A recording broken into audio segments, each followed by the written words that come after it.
Hello అండి, welcome back to my channel. ఈరోజు ఈ వీడియోలో వచ్చేసి నార్మల్ బ్లౌజ్ ఇచ్చేసి ప్రిన్సెస్ కట్ బ్లౌజ్ కట్ చేయమంటే ఏ విధంగా కట్ చేసుకోవాలనేది వీడియోలో చెప్తానండి. ఇప్పుడు చూడండి, ఈ బ్లౌజ్ అనేది నార్మల్ బ్లౌజ్ అండి. దీనికి ఫ్రంట్ క్లోజ్ అనమాట, బ్యాక్ ఓపెన్, అంటే బ్యాక్ హుక్స్ పెట్టమన్నారు. ఈ బ్లౌజ్ అయితే మీకు కటింగ్ చేసి చూపిస్తాను. సో ఇదిగోండి, మనకైతే బ్యాక్ అనేది ఓపెన్ పెట్టమన్నారు కాబట్టి ఇట్లా పెట్టేసుకొని స్ట్రైట్ గా లైన్ అనేది గీసేసుకోండి. ఎక్కువ తక్కువ ఉంటే ఈ కోరస్ అంచులు అనేవి తీసేయండి. సో నెక్స్ట్ వచ్చేసి ఇగోండి, కిందనైతే ఒక 1/2 ఇంచ్ వరకు అయితే ఇట్లా మార్కింగ్ అనేది చేసేసుకోండి. ఇప్పుడు వీడియోలో చూపిస్తున్నాను కదా, ఇట్లా మార్కింగ్ చేసేసాక ఎక్స్ట్రా ఈ క్లాత్ ఉంది కదండి, ఇది లైన్గా లేదనమాట, అందుకోసం తీసేస్తున్నాను. ఇగోండి, ఇలాగా కట్ చేసేసుకోవాలి. లైనింగ్ తడిపి ఆరబెడతాం కదండి, ఎక్కువ తక్కువ వచ్చేస్తాయి. దాన్ని బట్టి మనం ఇట్లయితే చూసేసుకోవాలి. కొంచెం ఎడ్జిల్లో కూడా కొంచెం కరెక్ట్గా కట్ చేసేసుకోండి. ఇప్పుడు నేను కట్ చేశాను కదండి, ఈ విధంగా కట్ చేసుకున్నాక ఇక్కడ కొంచెం ఒక 1/4 ఇంచ్ వరకు ముందుగా ఒక లైన్ అనేది గీసేసుకోండి. ఎందుకంటే ఇది బ్యాక్ సైడ్ కదండి, హుక్స్లో వేస్తాం కాబట్టి, హుక్స్ పట్టి కాజా పట్టి స్టిచ్చింగ్ చేస్తాం కాబట్టి ఒక 1/4 ఇంచ్ వరకు అయితే క్లాత్ అనేది ఇట్లా ఉంచేసుకోండి ఫస్ట్. తర్వాత ఇప్పుడు మెజర్ చేసేసుకోవాలండి. ఫస్ట్ వచ్చేసి ఇగోండి, బ్లౌజ్ పొడిగి ఎంత ఉందో చూసేసుకోండి. ఇది ప్రిన్సెస్ కట్ బ్లౌజ్, అంటే నార్మల్ కొలతలతోనే ఇది ప్రిన్సెస్ కట్ బ్లౌజ్ అనేది నేను కట్ చేస్తానండి. క్రాస్ కటింగ్ అయితే కాదండి, నార్మల్గా అనమాట. సో ఇట్లా మార్కింగ్ చేశాం కదా, ఎంత వచ్చింది నాకు నార్మల్గా 14 ఇంచులండి. నేను ఖర్చుతో కలిపి 14.5 అనేది పెట్టాను. ఇలాగే 14.5 చివర కూడా ఇట్లా మార్కింగ్ చేసుకొని స్ట్రైట్గా లైన్ అనేది గీసేసుకోండి. నేను ఖర్చుతో కలిపి అయితే చెప్పానండి. నార్మల్గా మీ కొలతలు ఎలా ఉన్నాయో దాన్ని బట్టి ఖర్చు యాడ్ చేసేసుకొని మెజర్ చేసేసుకోండి. సో నెక్స్ట్ వచ్చేసి ఇప్పుడు చెస్ట్ లూజ్ తీసుకోవాలండి. చెస్ట్ లూజ్ వచ్చేసి ఇవ్వండి, ఇక్కడ ఫస్ట్ కుడతాం కదండి సైడ్ జాయింట్ల దగ్గర, ఈ ఫస్ట్ కుట్టుకి ఎంత ఉందో మిడిల్లో గ్యాప్ చూసేసుకోండి. మీకు తెలియాలంటే ఇట్లా చూసేసుకోండి. ఇప్పుడు వీడియోలో చూపించాను కదా, ఈ విధంగా చూసుకుంటే ఎంత వచ్చిందంటే ఒకవైపు వచ్చేసి 18 ఇంచులు అయితే నాకు వచ్చిందండి టోటల్గా. అంటే ఇది 36 సైజ్ బ్లౌజ్ అనమాట. ఇదిగోండి, ఇప్పుడు 36 కదా, ఇప్పుడు చెస్ట్ లూజ్ వచ్చేసి 36 కాబట్టి ఇప్పుడు మార్క్ చేస్తాను చూడండి. అయితే ఈ వీళ్ళకి నెక్ అనేది ఎంత పెడతానంటే 2.5 పెడతానండి. భుజాలు అనేవి జారవు, అందుకోసం 2.5 అనేది పెట్టేసి ఖర్చు పెడుతున్నాను. సో నెక్స్ట్ వచ్చేసి ఈ చిన్న షోల్డర్ ఉంది కదండి, ఆది బ్లౌజ్లోనూ ఎంత ఉంటే తీసేసుకోండి, దానికి ఖర్చు అనేది యాడ్ చేసేసుకోండి. లేదంటే టోటల్గా వీళ్ళకి 5.5 పెట్టైనా కరెక్ట్గా వచ్చేస్తుందండి. నెక్ అనేది జారదనమాట, అందుకోసం అదే 5.5కి కిందకి ఇట్లా డ్రా చేసేసుకొని ఫస్ట్ అయితే 6 ఇంచులకి ఇట్లా చంకడౌన్ అనేది పెట్టేసుకోండి. 6 ఇంచీలు అంటే కరెక్ట్ అనేది కాదండి, తర్వాత మనం ఆర్మ్ రౌండ్ కొలుస్తాం కదా, అప్పుడు ఎక్కువ తక్కువ చూసేసుకోవాలి.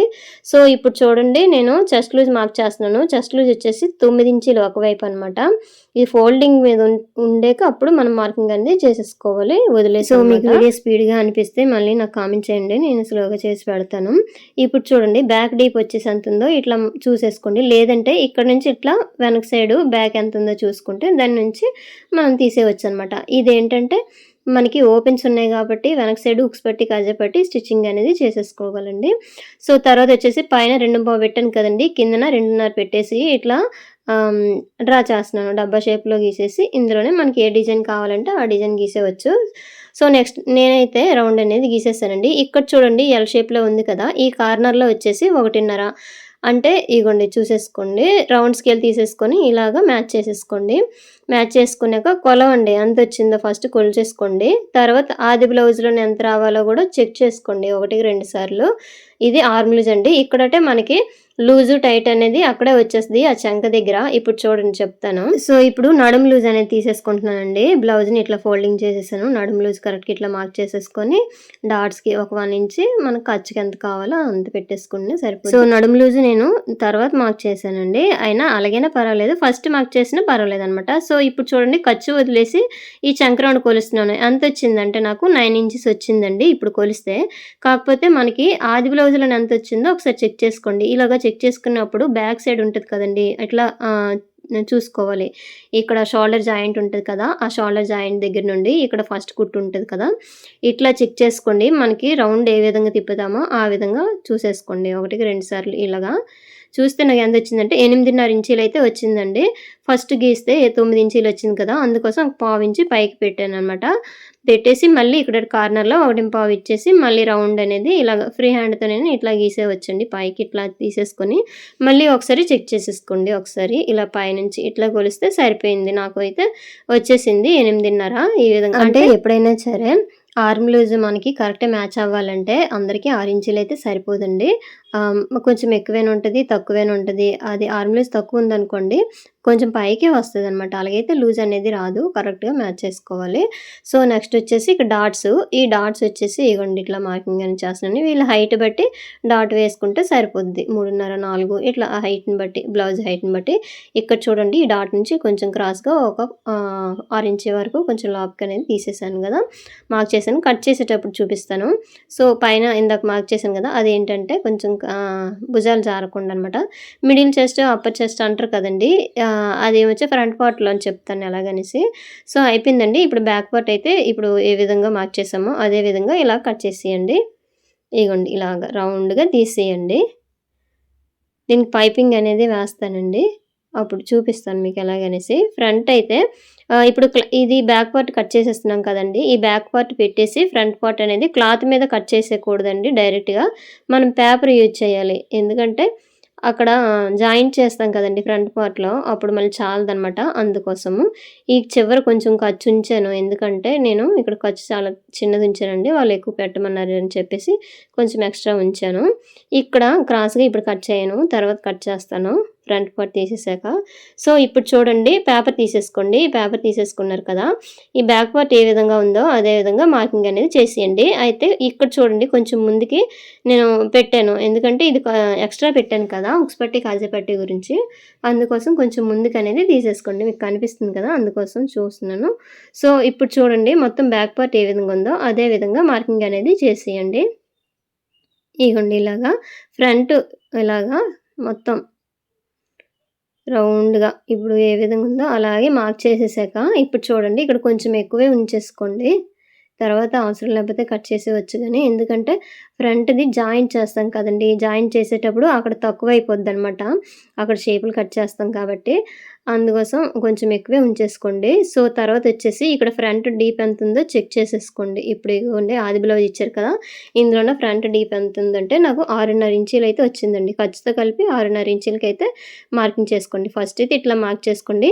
మీకు కనిపిస్తుందో లేదో గానీ నేను చెప్తున్నాను గదా! అలాగైతే మీకు వినండి. ఇగోండి ఇక్కడట పైన 2.5కి ఇందాక నెక్ డ్రా చేశాం గదా! కొంచెం కిందికి ఒక హాఫ్ ఇంచ్ ఎక్కువ పెట్టేసుకొని ఇట్లా రౌండ్ అనేది ఇచ్చేసుకోండి. పేపర్ మీద మీకు ఇగోండి చాక్ పీస్‌తో కనిపిస్తుందో లేదో తెలీదు గానీ, ఇప్పుడు నేను చెప్తున్నాను కదా! ఈ విధంగా. ఇక్కడ చూడండి ఇక్కడ లో కటింగ్ అనేది ఒక హాఫ్ ఇంచ్ వరకు లోపలికి తీసేసుకోండి.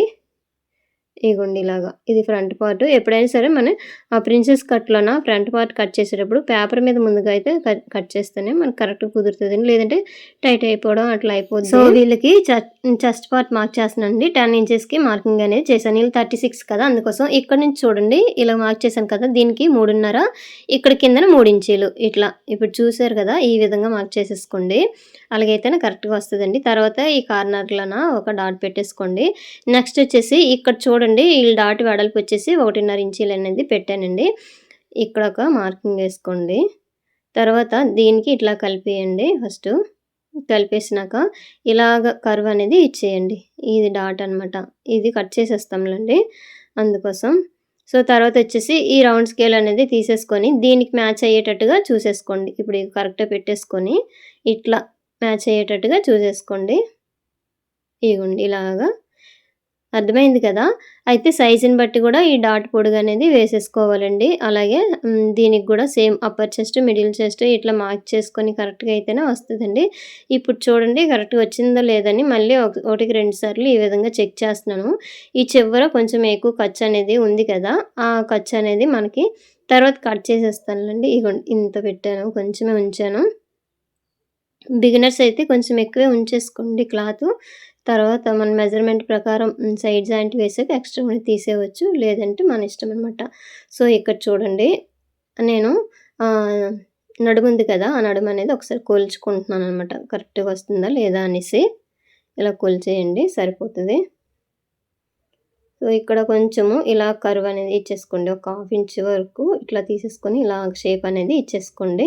ఇది క్లోజ్ అనమాట. ఫ్రంట్ వైపు అనేది క్లోజ్ అండి. మీకు లైనింగ్ మీద కట్ చేసేటప్పుడు చూపిస్తాను ఎలా కట్ చేయాలని చెప్పేసి. సో, ఇదిగోండి ఇక్కడ చూసేసుకోండి. ఈ గ్యాప్ కూడా ఎంత రావాలనేది కూడా చూసేసుకోండి. ఇక్కడ ఇప్పుడు మిడిల్‌లోనే డాట్ వేశాను కదా! ఇది ఓపెన్ కాదండి. మీకు చూపిస్తున్నాను. అక్కడ కొంచెం లూజ్‌గా వచ్చిందనుకోండి డాట్ పట్టుకొని వేసేయవచ్చు మిడిల్‌లో. ఎలాగంటే కొంచెము స్ట్రెయిట్‌గా వేసేస్తే సరిపోద్ది. లేదంటే అక్కడ డాట్ వేయకపోయినా పర్వాలేదనమాట. అదే ఓపెన్ అనుకోండి అక్కడ డాట్ వేసేసుకోవచ్చు. ఎందుకంటే ఉక్స్ పట్టి, కాజా పట్టి హైట్ అనేది కొంచెం ఎక్కువ అయిపోద్ది కాబట్టి అక్కడట కొంచెం డాట్ వేసేసుకోవచ్చు. అది కూడా ఫ్రంట్ ఓపెన్ అయితే మాత్రమేనండి. ఇప్పుడైతే డాట్ ఎలా వేస్తామంటే అక్కడ కొంచెం కొంతమందికి లూజ్ వచ్చేసిందనుకోండి అక్కడ డాట్ అనేది పట్టేసేయవచ్చనమాట. ఓపెన్ చేయంలేండి నార్మల్‌గా కొంచెం కుట్టు అనేది వేసేయవచ్చు మిడిల్‌లోన. సో, మొత్తం నేను ఏ విధంగా మార్కింగ్ చేశానో అదే విధంగా కట్ చేసుకోండి ఇలాగా. సో, ఇప్పుడు చూడండి చూపిస్తాను. ఇదే కటింగ్ కాదండి. ఇప్పుడు ఇది కట్ చేసేయాలి. ఇప్పుడు పేపర్‌ని కూడా కట్ చేస్తాను చూడండి. కరెక్ట్‌గా ఉందా లేదా అని 1కి 2 సార్లు చెక్ చేసేసుకుంటున్నాను. ఈ విధంగా మీరు కూడా చెక్ చేసేసుకోండి. ఇగోండి చూసారు కదా! ఇట్లా అనమాట. ఇగోండి ఈ కిందని కొంచెము ఎక్కువొచ్చింది. ఎందుకంటే అక్కడ డాట్ వేసాక లైన్‌గా కట్ చేసేసి మనకేమొచ్చి అక్కడ పట్టీ వేసేస్తాము. లేదంటే పైపింగేనును. ఇప్పుడు చూడండి ఈ క్లాత్ అనేది ఇలా ఈ పేపర్ అనేది ఇలాగా తీసేయండి. ఈ పేపర్‌ని పెట్టేసి మనము క్లాత్ మీద కట్ చేసేసుకోవాలి. ఇగోండి చూసారా? ఇట్లా వచ్చిందనమాట షేప్ అనేది. ఇక్కడ చూడండి ఈ చంక దగ్గర కొంచెం లోపల కట్ చేయండి. లేదంటే అక్కడట లూజు కొంచెం వచ్చేస్తదనమాట. చంక దగ్గర కొంచెం లూజ్‌లాగా వచ్చేస్తది. అందుకోసం నేను కొంచెం క్లాత్ అనేది తీసాను కదా! అదే పేపర్ అనేది తీసాను కదా! సో, ఇప్పుడు చూడండి ఇక్కడ ఫ్రంట్ అనేది క్లోజ్ ఉండాలి కదా! అందుకోసం క్లోజ్ అనేది మన వైపు పెట్టేసాను. ఈ ఫ్రంట్ పార్ట్‌లు ఉన్నాయి కదండీ! ఇది ఇట్లా ప్లేస్ చేసేసుకొని మార్కింగ్ అనేది చేసేసుకోండి నీట్‌గా. ఇగోండి ఇలాగా నేనిప్పుడు మార్కింగ్ చేస్తున్నాను కదా! ఈ విధంగా ఇట్లా మార్కింగ్ అనేది చేసేయండి. అయితే ఈ మార్కింగ్ మీద కట్ చేయొద్దండి. ఇగోండి ఇప్పుడు చెప్తాను. ఇగో చూసారా? ఈ చివరని మళ్ళీ మార్క్ చేసుకోండి. ఇట్లా కొంచెం. ఈ పార్ట్‌ని ఇట్లా పెట్టేసుకోండి. ఎక్కడ అడ్జస్ట్ అయితే అక్కడ పెట్టేసుకోండి. ఎందుకు ఇందాక పావించి ఎక్స్‌ట్రా మార్క్ చేశానంటే, ఇప్పుడు ఈ 2 పార్ట్‌లు జాయిన్ చేస్తాం కదండీ! అందుకోసం కొంచెము పావించు క్లాత్ అనేది ముందుకి ఉంచేసుకోవాలనమాట. అందుకోసం డైరెక్ట్‌గా క్లాత్ మీద కట్ చేయకూడదు. పేపర్ మీద కట్ చేయాలి. ఇంకా సీనియర్స్ అయితే డైరెక్ట్‌గా దీని మీద కట్ చేసేస్తారు క్లాత్ మీద. అప్పుడేంటంటే, ఆ సైడ్‌ని కొంచెం ఎక్కువ క్లాత్ అనేది ఉంచేస్తారండి. దాన్ని బట్టి ఇక్కడట స్టిచ్చింగ్ అనేది చేసేస్తారు.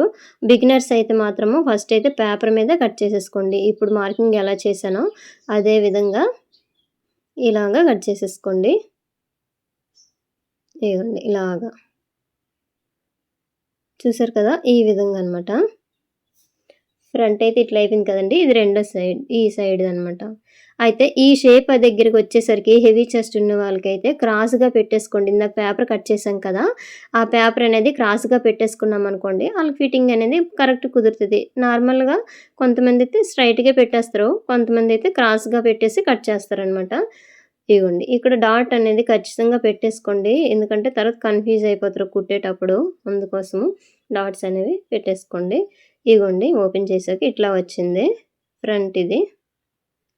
ఇగోండి ఇలాగా. చూసారు కదా! ఈ విధంగా కట్ చేసేసుకోవాలండి. సో, నెక్స్ట్ వచ్చేసి బ్యాక్ పార్ట్ గూడా అయిపోయింది కదండీ! సో, హ్యాండ్స్ అనేవి మీకు చూపిచ్చలేదు. నేను కటింగ్ అని చేశాను. ఇంకో వీడియోలో చూపిస్తానండి. ఇది వీడియో లెంత్ ఎక్కువైపోతుంది. ఇది మెయిన్ క్లాత్ అనమాట. ఈ మెయిన్ క్లాత్ అనేది డిజైన్ వచ్చింది. హ్యాండ్స్‌కి మాత్రమే ఈ డిజైన్ అనేది వచ్చిందండి. ముందుగా కట్ చేసిన పీసుల్ని ఇట్లా ప్లేస్ చేసుకోవాలి. చేసేసుకొని మనకి సెట్ అయ్యి కొంచెం ఎక్కువే ఉంచేసుకోండి. ఎక్కువ క్లాతే ఉంచేసుకొని ఇట్లా కట్ చేసేయండి. ఇక్కడ చూడండి హ్యాండ్స్‌కొచ్చేసి సైడ్‌న జాయింట్ పడింది. అది వీడియో తర్వాత పెడతానండి. సింపుల్‌గా 5 నిమిషాల్లో హ్యాండ్ ఎలా కట్ చేయాలనేది మీకు వీడియో చేశాను. నెక్స్ట్ వీడియోలో పెడతానండి. ఇగో హ్యాండ్స్ అయితే తీసేసాను కదా! ఇక్కడ చూడండి బ్యాక్ ఓపెన్ కాబట్టి ఈ ఓపెన్స్ అనేవి మన వైపు పెట్టేసుకోవాలి. దీనికి పైపింగ్ వేస్తానండి.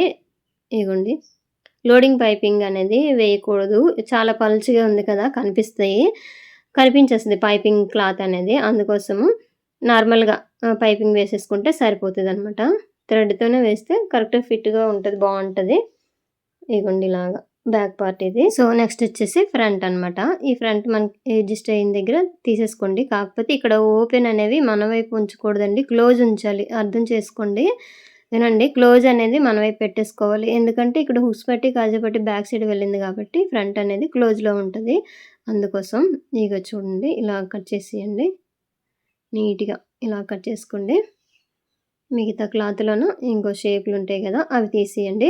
వీటికి షేప్ పట్టీలేమి అవసరం లేదండి. కిందనే బెల్ట్‌లాగా వేసేసుకుంటాం. మనకి బ్యాక్ సైడ్ వేస్తాం కదా! అట్లా బెల్ట్‌లాగా వేసేస్తే సరిపోతది. పైపింగ్ అయినా వేసేసుకోవచ్చు. లేదంటే బెల్ట్‌లాగా వేసేసుకొనైనా జాయింట్ అనేది చేసేయవచ్చు. ఇంతేనండి వీడియో. వీడియో నచ్చితే లైక్ చేయండి. Thank you for watching.